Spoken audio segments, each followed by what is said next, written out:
Hey everyone, Tech Steve here, and today we're going to take a look at this TV right here. This is the TCL Q6. Now the 6 series has always been the mid-tier of TCL because they have the 7 and 8 series if you want to spend a lot of money. But the thing that I want to do on this video to see if this TV is going to perform good enough for your hard-earned money. But let's go ahead and get it out of the box so we can check it out because I'm very anxious to see this TV for the first time here in the studio. So sit back and relax and let's get started. So we're going to go ahead and get this out of the box. And the good thing about this TV, if you need something larger, this TV is available up to a huge 85-inch, which is not as big as I remember because after going to CES this year, they have TVs that's ranging up to 115 inches. I don't know, the game is changing if you have room in your house. So you normally slide this box off this TV like this, but there's a trick. If you go ahead and cut the top part off first, then this is going to allow you to get to the remote control and the feet. So they're not at the top of the box and you have to finagle it to get everything out. So here's the feet that comes on it, and they look like they're painted like a matte gray finish made out of plastic. And it comes with this nice little baggie that has some paperwork in it, your power cord, your remote control, and some little clips for wire maintenance. Now like before, this normally takes 2 people, but again, these 55 inches, they're pretty light, so you can handle it on your own if you can bench press at least 35 pounds. And here's the remote control that comes with it, which is nice. The thing that I found out, I took it in another room in the darkness, and this does not have the backlights, but it looks just like the one that comes with the QM8, as you can see right there. Now it has your Google voice commands, you can change profiles, you have your navigation keys, as well as some hotkeys at the bottom. So it's a nice looking remote control, and I really like the comfort of it, so it's going to be great for that. Now one of the features I really like, if you look down here, you can put the feet on in 2 different locations. So if you have a smaller base, this is going to be able to go on that very easily. And there's a speaker system down here. If we go to the center, there's going to be a press button. That's to get to your TCL controls, and I'm sure there's some lights right here on the front. Now here's a look at the rear panel on the television. And you can see it does have the screw hole, so you can mount it on the wall, which is pretty common on most newer TVs. And it has this piece that sticks up from the center that has your ventilation on it, and it has that cross enforcement right here on the panel itself. On this side of the TV, you're going to find your power cord input, and all the rest of the inputs are on this side of the television. As far as connectivity, we have one USB 2.0, Ethernet connection, 3 HDMIs, and one of them is eARC for connect to a soundbar, which is input 3. You have an ATSC TV tuner, headphone output, as well as adapters so you can plug in your composite inputs, and there's a fiber optic on the back of it. So overall, it's a pretty simple design, but it looks pretty functional. Now keep in mind, this TV does have a screen protector on it too, so you just look for this little tab right here in the corner and then just peel it off.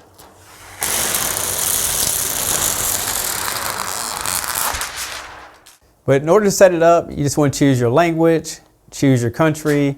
With Google TV, you're definitely going to need Wi-Fi. And with basic TV setup, this is for people who don't want to hook up the TV to internet or anything like that. But keep in mind, if you don't do that, you won't get any new updates. You'll have to connect it to internet from time to time to get it to work. But I'll go ahead and finish this up, and then we'll take a look at some of the other details of the television. First, we'll look at the operating system. This is Google TV, and you guys have seen this from time to time. And as you go down here, you can log into all your apps and you get access to streaming different contents based off of your Gmail account. At the top here, you have access to live TVs, apps, libraries of things you purchases, and we have settings. But here's the thing that you got to remember. If you hook up an antenna to this television, you have to scan for channels. Now I'll show you how to do that in just a minute, but again, you have screensavers where you can put your family photos or have different Google pictures to feed to it. You have your picture settings, and of course it has Wi-Fi built into it. And down here at the bottom, it just basically has some notifications. Now again, if you hook up antenna, you want to do this right here. You want to go to your channel inputs, and then you want to go over here to where it says channel scan, and you want to choose your country, and then you want to click on automatic scan. And this process is going to take between 5 to 10 minutes depending on what channels are available in your area. But that's how you get over-the-air content on this television. But I will tell you that TCL does have built-in streaming apps that you can watch anytime you want, as long as you have internet connected to it. Another thing I want to show you is that it does have a feature called display and sound, and intelligent settings allow the TV to automatically adapt itself to the content so you don't have to worry about the settings unless you want to tweak it out on your own. And of course you have these different picture profiles that you can use. A lot of people like movie mode, but I just adjust my TV based on the content that I'm watching. But to give you an idea, this is the vivid mode, low powered, smart HDR, sport. There's the movie mode that I referred to earlier, your gaming inputs, and back to vivid.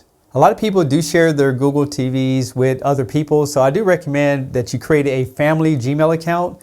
That way your personal data is not syncing with the television, and that makes it a little bit easier for everybody to watch the content. But if you had to, you can go on here and create accounts for everyone in the family.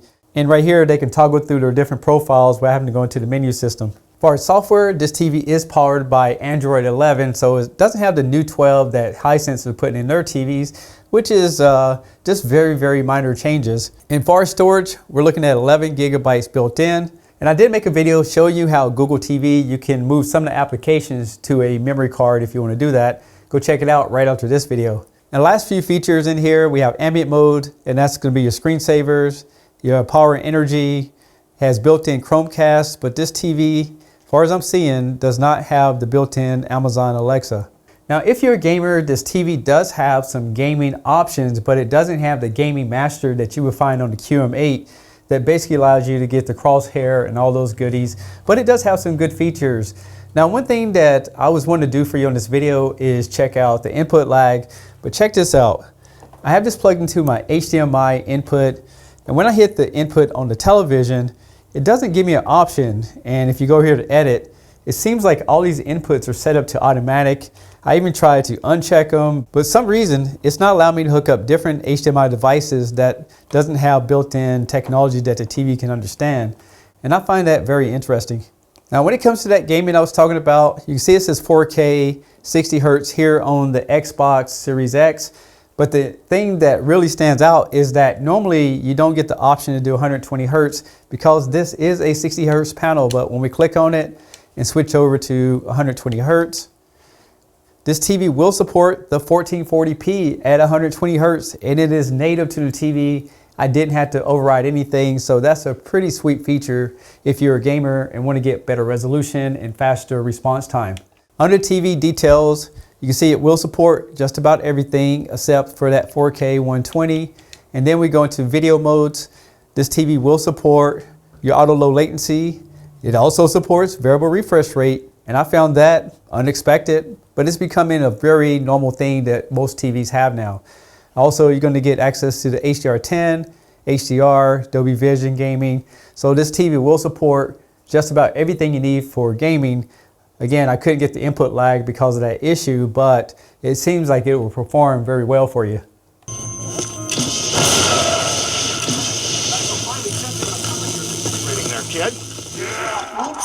Alex. Commander, Hardiman Aerospace North Star 4. Vital signs, stable. That ain't possible. Still feel like shit. I was at the hospital today. Javi's got some broken rib.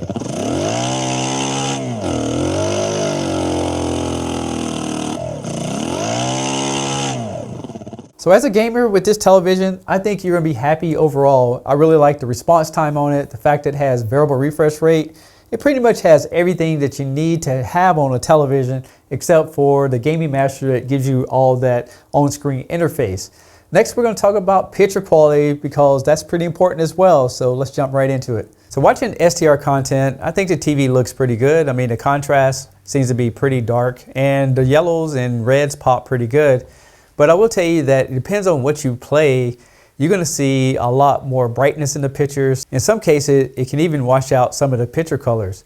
Now switching over to soccer here, you can see that the green is really vivid. I have this TV in sports mode and it appears that the grass looks a little bit artificial, but if you own one of these televisions, let me know what you think in the description below. Now switching over to movies, one thing you're going to notice on black scenes, you will see the backlight shining through, has that kind of gray hazy look to it. But if it's any type of white scene or where you can see a lot of colors, I think you'll be happy with that. And the motion is pretty good as well. But keep in mind, if you like that inky black levels, this TV does not have local dimming zones. So you're not going to be able to achieve those darkness and levels. But then again, this is not the most expensive TV that TCL makes. And here's an example of what those backlights will look like in some cases, but keep in mind I did crank up the ISO on my camera so you can see it just a little bit better. So from the factory in cinema mode, this is what the motion looks like, but let's try some of the different picture profiles just to see if it smooths out before we go into the advanced settings. So in the movie mode, it is designed for 24 frames per second, so this may not be the smoothest. But if we go into low power mode, you can see everything gets very smooth. Vivid, everything is bright, but still a lot smoother. So the motion on this TV looks really good. In fact, if we go into the HDR settings, again, smooth. So what it comes down to is that if you watch your TV in cinema mode, most of the time, it's not going to be as smooth as it was designed to be. And that's mainly because it's set up to run the TV, again, at that 24 frames per second. Now, another thing you can do with this TV, let's put it back in movie mode. And if you really like that picture profile, you can go over here into settings, and then you would press on picture. And down here under advanced settings, we have motion. Now, if we turn this on, you can see it really didn't change. But let's say if we tried the natural cinema, it really didn't change. But what you can do is go over here and you can manually adjust the judder. So if you're getting that soap opera effect and you like the movie picture profile, so you can kind of adjust it out where you still get that nice color, but make the TV look a lot smoother than it normally is. So here's the skin tone test on this TV, and for me it's pretty impressive once you get a good signal on it. But you know, you can see the backlights on other tests. The blacks look very inky, the skin tones look very natural, but let's try some of the other settings. So currently I have it in movie mode, but let's go down to Smart HDR. It really brought out a lot of the white in the top of the girls right there. Couldn't tell much difference switching over to sports mode. In game mode, it made it a little bit more warmer. And of course, Vivid makes everything pop a lot more. So I think if you're just watching this every day, my personal opinion, I'll probably go with the low power mode or the movie mode. It all depends on how you want to look at television on a daily basis. But I'm a firm believer, you want to put this TV in a setting that you like and not what people tell you that it should be in. And for this last screen, I just wanted to show you what the TV looks like on an all-white screen. This is not something you will use every single day, but just so we can see how the panel performs. And for me, it is a lot brighter in the center of the TV, and I think they want to put more light there because that's where your eye is going to focus the most. But rest assured, depending on the source of the signal that you use on this television, you will be happy overall. Now, HDR content, as well as anything that has 4K capabilities, is going to bring the best out of this television. If you're using low quality sources, upscaling will help somewhat, but I'm a firm believer that whatever you put into it is what you're going to get out of it. And as you can see, the colors on this TV and the video reproduction is great for a budget model television. So you're probably wondering, what's my final thoughts about this TV after using it for the last few days to film this video? Well, I can say that some things you got to take into consideration is that this is not a high price television. If you want to get one of the absolutely best pictures, you want to go with the TCL QM8. And I made a video on that television if you want to check it out for people who want something a little bit higher end. And so in my opinion, it does have some room for improvement when it comes to the menu system. It seems like it doesn't respond as fast as I like on certain things. And if you watch movies, you are going to see a little bit of gray where it's normally black levels in higher end televisions. But I must say, overall, the picture quality on it is pretty good. And it looks like TCL did brighten up the TV, and that makes it better for HDR content. And if it was me, I probably would connect an Apple TV to it, put in 4K mode, SDR, and I think you're going to get a better picture because the better processing that comes in the Apple TV. This Google operating system is good, but I think the Apple TV is going to give you better color reproduction over the one built in. Now, if you're a gamer, you're definitely going to love all the features that I showed you in this video. And I like this simplified, larger remote control. So in my opinion, if you take consideration everything I showed you on this video, I think it's going to be a great television for the right person. But again, if you like that inky black levels, you definitely want to consider going with that QM8 that I mentioned. Wait, hold on, I got a phone call. All right, I just ran downstairs, but I did change shirts, and it's because we're getting ready for the next video. So apparently TCL has gifted me the new Q7, so I can do that video right after this one. And it's a 65-inch. I just had to sign for it and everything. So if you guys are interested in checking that video out, make sure you go ahead and subscribe to the channel, and you'll be the first one notified when that video gets released. I'm Tech Steve. Thanks all for watching. Catch you on the next one. Peace.